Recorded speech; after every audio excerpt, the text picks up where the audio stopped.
ខ្ញុំសូមជម្រាបសួរលោកអ៊ុំសំអានបាទបាទសូមជម្រាបសួរបាទអរគុណលោកដែលបានអនុញ្ញាតឲ្យវិទ្យុបារាំងអន្តរជាតិបានធ្វើកិច្ចសម្ភាសជាមួយលោកនៅថ្ងៃនេះលោកអ៊ុំសំអាននៅព្រឹកថ្ងៃ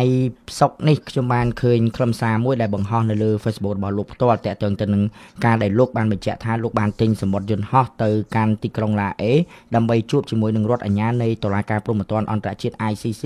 តាក់ទងទៅនឹងបេសកកម្មនៃការទាមទារឲ្យភាគីថៃសងការខូចខាតជូនភាគីកម្ពុជាវិញនៅក្នុងបញ្ហាជម្លោះព្រំដែនកម្ពុជាថៃជាសំណួរដំបូងខ្ញុំចង់ដឹងពីលោកអ៊ុំសំអានតាក់ទងទៅនឹងការងាររបស់លោកជុំវិញការដែលត្រៀមខ្លួនទៅទីក្រុងឡាអេនេះអាចជម្រាបដោយបឋមខ្លះបានទេតាក់ទងទៅនឹងដំណើរបេសកកម្មនេះយ៉ាងណាខ្លះដែរបាទខ្ញុំហើយនឹងតំណាងរដ្ឋាភិបាលកម្ពុជាឯករាជ្យ$23មួយចំនួនទៀតនឹងទៅទីក្រុងឡាអេក្នុងពេលឆាប់ខាងមុខហ្នឹងដើម្បីទៅជួបរដ្ឋអាជ្ញានៃតុលាការព្រហ្មទណ្ឌអន្តរជាតិ ICC ហើយតាក់ទងទៅនឹងបណ្ដឹងរបស់រដ្ឋាភិបាល$23ដែលប្តឹងមេដឹកនាំថៃនិងមេដឹកនាំយោធាថៃពីបទក្រកម្មសង្គ្រាមបទក្រកម្មឈ្លានពានហើយយើងនឹងទៅជួបរដ្ឋអាជ្ញាហើយសង្ឃឹមថារដ្ឋអាជ្ញាតុលាការICC នឹងបើកការស៊ើបអង្កេតនិងចាត់ប្រកាន់ទៅលើមេដឹកនាំថៃនិងមេដឹកនាំយោធាថៃបាទតាមការអញ្ជើញរបស់រដ្ឋអាជ្ញាតុលាការ ICC នេះតើបានអញ្ជើញតំណាងរបស់រដ្ឋាភិបាល$23ហ្នឹងតាំងពីពេលណាដែរហើយអញ្ជើញដោយរបៀបម៉េចដែរបាទអញ្ជើញតាមរយៈលិខិតអញ្ជើញហើយអញ្ជើញថាជាងមួយសប្តាហ៍ហើយយើងបានទទួលលិខិតអញ្ជើញនេះបាទតាមគម្រោងលោកអ៊ុំសំអាននឹងត្រូវហោះទៅទីក្រុងឡាអេហើយខ្ញុំបានឃើញលោកបានបង្ហោះរូបសម្បត្តិយន្តហោះដែលលោកអះអាងថាបានទិញរួចរាល់ណាតើនៅក្នុងបេសកកម្មរបស់លោកទៅទីក្រុងឡាអេខាងមុខហ្នឹងនៅពេលដែលជួបរដ្ឋអាជ្ញារបស់តុលាការព្រហ្មទណ្ឌអន្តរជាតិICC តើរដ្ឋាភិបាលកម្ពុជាឯករាជ្យ$23ហ្នឹងនឹងនិយាយអ្វីខ្លះតាក់ទងទៅនឹងបញ្ហាចំនួនព្រំដែនខ្មែរថៃហ្នឹងយើងនឹងរាយការណ៍បន្ថែមពីព័ត៌មានដែលយើងដាក់មិនដឹងកន្លងមកហើយអ្វីដែលយើងបដោតបន្ថែមហ្នឹងគឺថាផ្ដល់ឯកសារមួយចំនួនពាក់ព័ន្ធទៅនឹងការទម្លាក់គ្រាប់បែកពីលើយន្តហោះ F16 យន្តហោះ Gripen របស់ថៃហើយនឹងការផ្លងគ្រាប់បែកតាមរយៈកំភ្លើងធំរបស់ថៃហ្នឹងមកលើទីតាំងស៊ីវិលដូចជាផ្ទះសម្បែងប្រជាពលរដ្ឋសាលារៀនមន្ទីរពេទ្យផ្លូវថ្នល់ហើយនឹងបំផ្លិចបំផ្លាញទៅលើប្រាសាទតាកបីនិងប្រាសាទព្រះវិហារជាដើមហើយនឹងការទម្លាក់គ្រាប់មកលើ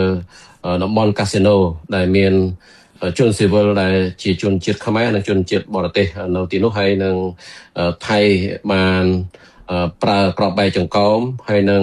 ផ្សែងពុលដែលជាអាវុធហាមឃាត់ដោយច្បាប់អន្តរជាតិនិងអនុសញ្ញាអន្តរជាតិផងដែរហើយនឹងរាយការណ៍អំពីការស្លាប់របស់ជនស៊ីវិលខ្មែរពលរដ្ឋខ្មែរហ្នឹងប្រហែលជាង30នាក់ហើយនឹងរបួសជិត100នាក់ហើយនឹងធ្វើឲ្យមានជនភៀសសឹករហូតដល់ជាង600,000នាក់ហើយនឹងសប្តាហ៍នេះលោកអ៊ុំសំអានរបាយការណ៍ទាំងអស់នេះគឺលោកយោងតាមអ្វីដែលរដ្ឋាភិបាលកម្ពុជាបានប្រកាសជាផ្លូវការឬក៏បានរបាយការណ៍ពីណាដែរយើងបានរបាយការណ៍ពីរដ្ឋាភិបាលលោកហ៊ុនម៉ាណែតប្រកាសជាផ្លូវការហើយនឹងពីស្ថាប័នមួយចំនួនទៀតហើយនឹងពីសារព័ត៌មានជាតិនិងអន្តរជាតិហើយពីខាងស៊ីម៉ាអីជាដើមហ្នឹងយើងបានពី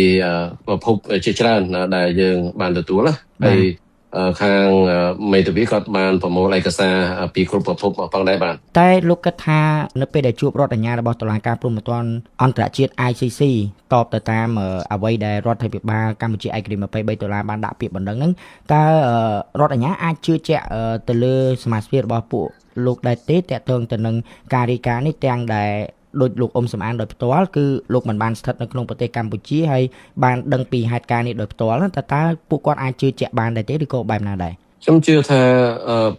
រដ្ឋាភិបាល ICC ជឿជាក់ទៅលើ ផុសតាងដែលយើងបានបង្ហាញហើយមេធាវីអន្តរជាតិរបស់យើងក៏គាត់បានស្រាវជ្រាវនៅឯកសារបន្ថែមផងដែរហើយបើសិនជាមានព័ត៌មានខ្លះមិនច្បាស់លាស់រដ្ឋអាជ្ញានៃ ICC នោះគេអាចបើកការស៊ើបអង្កេតបន្ថែមទៀតហើយអាចក៏ហៅតំណាងរដ្ឋាភិបាលលោកហ៊ុនម៉ាណែតទៅសួរនាំបន្ថែមទៀតដើម្បីឲ្យកាន់តែច្បាស់អាហ្នឹងខ្ញុំយល់ថាក្នុងនាមជាខ្មែរដូចគ្នាបើសិនជាមានការកោះហៅតំណាងរដ្ឋាភិបាលលោកហ៊ុនម៉ាណែតទៅសួរនាំបន្ថែមព័ត៌មានបន្ថែមគាត់គួរតែសហការព្រោះជាផលប្រយោជន៍ខ្មែរមិនមានផលប្រយោជន៍របស់រដ្ឋាភិបាល$23នោះទេគឺរដ្ឋាភិបាល$23គ្រាន់តែប្តឹងក្នុងនាមជាតំណាងពលរដ្ឋខ្មែរទៅប៉ុណ្ណោះឯងដូច្នេះនេះគឺដើម្បីផលប្រយោជន៍ប្រទេសជាតិទាំងមូលហើយដែលយើងប្តឹងនេះគឺចង់ឲ្យមានការចេញទៅការចាប់ខ្លួនពីសំណាក់តុលាការ ICC ចាប់ខ្លួនមេដឹកនាំថៃមេដឹកនាំយោធាថៃឬក៏នាយករដ្ឋមន្ត្រីថៃអញ្ចឹងទៅហើយនឹងទាមទារឲ្យថៃសងសំណងជំងឺចិត្តទៅដល់ជនរងគ្រោះកម្ពុជានិងជនភៀសសាច់កម្ពុជាដែលបានស្លាប់ដែលមានរបួសដែលជាជនភៀសសាច់ឬក៏ជនភៀសសាច់នៅភូមិជោគជ័យជាដើមអាហ្នឹងយើងនឹងទាមទារសំណងរាប់ពាន់លានដុល្លារតែម្ដងបាទចុះអ្វីដែលរដ្ឋាភិបាលកម្ពុជាបានធ្វើកន្លងមកតាក់ទងទៅនឹងការដាក់ពាក្យបណ្ដឹងអីជាដើមនោះវាមិនទាន់គ្រប់គ្រាន់ទេទើបរដ្ឋាភិបាលនៅខាងក្រៅព្យាយាមទាមទារនឹងដាក់ពាក្យបណ្ដឹងដូចគ្នានេះឬក៏បែបណាដែរបាទរហូតដល់ពេលនេះគឺរដ្ឋាភិបាលលោកហ៊ុនម៉ាណែតមិនទាន់បានដាក់ពាក្យបណ្ដឹងទៅតុលាការព្រហ្មទណ្ឌអន្តរជាតិ ICC នោះទេទោះបីអ្នកស្រីម៉ារីសុជាតាអ្នកនាំពាក្យក្រសួងការពារជាតិនឹងបានប្រកាសថាប្រមូលភស្តុតាងកាលពីចុងខែធ្នូឆ្នាំ2025ថានឹងប្តឹងទៅកាន់តុលាការ ICC ប៉ុន្តែរហូតដល់ពេលនេះអត់ទាន់បានប្តឹងនៅឡើយនោះទេហើយដែលតំណាងរដ្ឋាភិបាលលោកហ៊ុនម៉ាណែតដែលថាបានដាក់ពាក្យប្តឹងទៅតុលាការយុត្តិធម៌អន្តរជាតិ ICJ នោះខ្ញុំបានឆែកនៅលើ website របស់ ICJ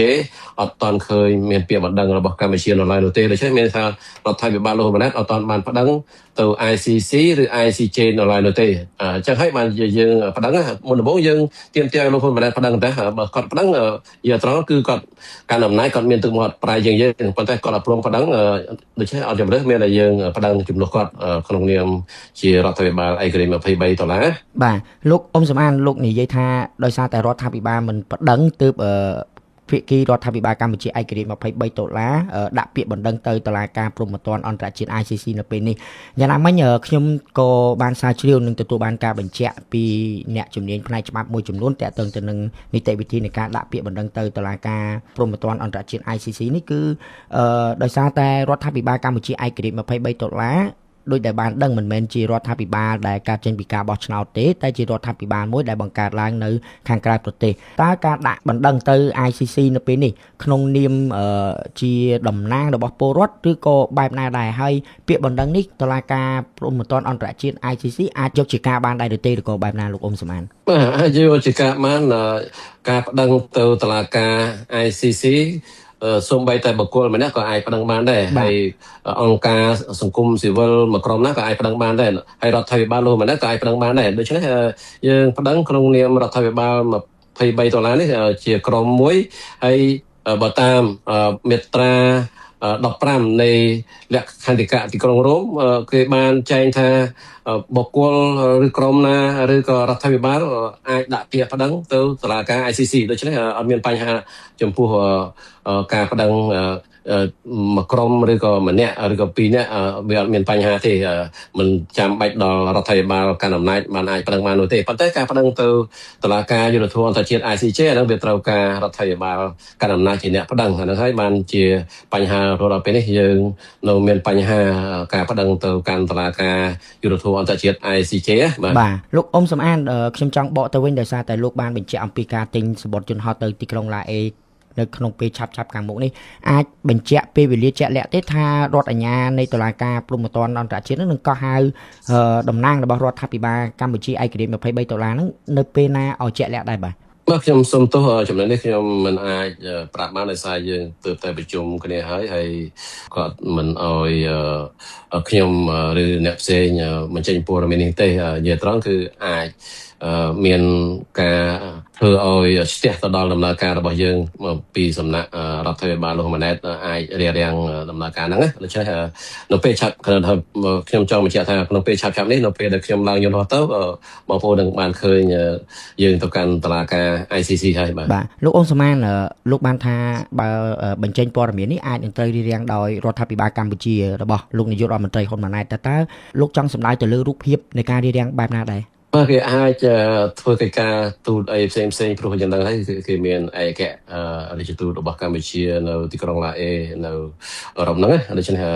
គេអាចរារាំងទៅដល់ដំណើរការក្តីរបស់យើងអញ្ចឹងហើយបានព័ត៌មានមួយចំនួនយើងមិនអាច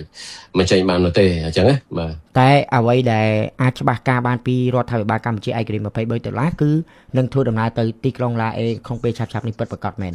បាទត្រឹមត្រូវហើយបាទតកតងទៅនឹងដំណើរបេសកកម្មរបស់រដ្ឋាភិបាលកម្ពុជាឯករាជ្យ$23ជុំវិញការដាក់ពាក្យបណ្ដឹងទៅតុលាការព្រហ្មទណ្ឌអន្តរជាតិនេះចង់ឬមិនចង់ដោយសារតែរដ្ឋាភិបាលកម្ពុជាឯករាជ្យ$23មិនមែនជារដ្ឋាភិបាលអនិយាយបានថាមិនមែនជារដ្ឋាភិបាលស្របច្បាប់របស់កម្ពុជាដែលតំណាងកម្ពុជាទាំងស្រុងទេហើយចំណុចនេះហើយដែលរដ្ឋាភិបាលការអំណាចនៅក្នុងពេលបច្ចុប្បន្ននៅក្នុងប្រទេសកម្ពុជាចាត់ទុកថារាល់ដំណើរបេសកកម្មរបស់រដ្ឋាភិបាលកម្ពុជាឯករាជ្យ$23ជាដំណើរបេសកកម្មដែលមិនផ្លូវការមិនបានតំណាងឲ្យភាគីកម្ពុជាហើយក៏ជាបេសកកម្មដែលទាមទារឬក៏កេងចំណេញតែផលប្រយោជន៍នយោបាយទេតើចំណុចនេះលោកអ៊ុនសុម៉ានមានការពន្យល់យ៉ាងណាដែរបាទយើងមិនចាប់អារម្មណ៍ចំពោះអ្វីដែលការលើកឡើងពីគណៈបកកាន់អំណាចនោះទេអ្វីដែលយើងធ្វើក្នុងនាមជាពលរដ្ឋខ្មែរក្នុងនាមជារដ្ឋាភិបាលឯករាជ្យ$23ដែលចង់ការពារទឹកដីការពារផលប្រយោជន៍ខ្មែរហើយជំរុញឲ្យថៃត្រូវតែទទួលទឹកដីខ្មែរយើងចំនួន73ទីតាំងក្រោយសង្គ្រាម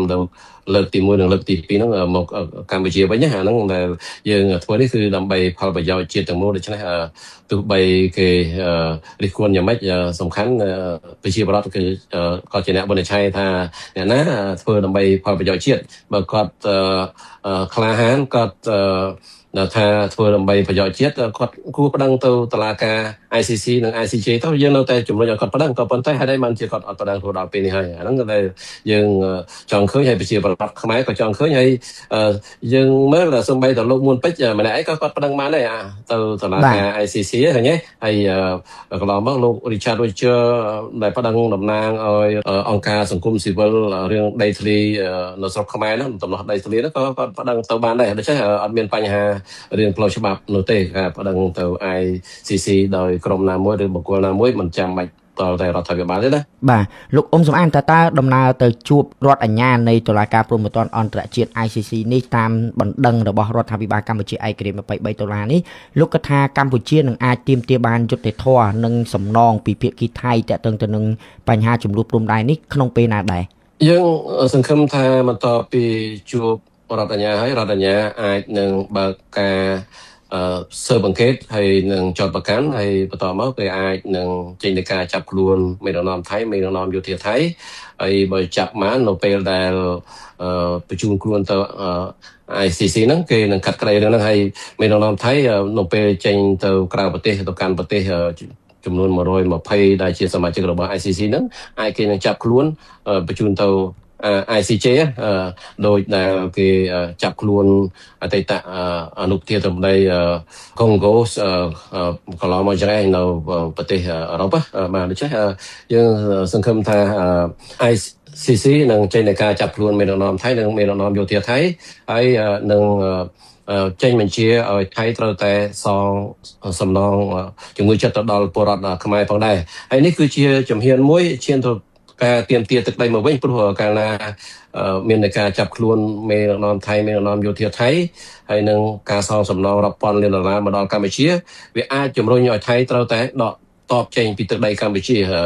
ហើយអានោះគឺជាជំហានបន្តទៀតអាចនឹងប្តឹងទៅកាន់តុលាការយុត្តិធម៌អន្តរជាតិ ICJ ដើម្បីទាមទារទឹកដីមកវិញអានោះគឺជាជំហានបន្តទៅទៀតបាទលោកអ៊ុំសុម៉ានដោយសារតែពេលវេលាយើងខ្លីខ្ញុំសូមអរគុណលោកដែលបានឆ្លៀតចំណាយពេលផ្ដល់បទសម្ភាសន៍ជាមួយវិទ្យុបារាំងអន្តរជាតិ AFE នៅពេលនេះខ្ញុំសូមអរគុណនិងសូមជម្រាបលាលោកអ៊ុំសុម៉ានបាទអរគុណជម្រាបលា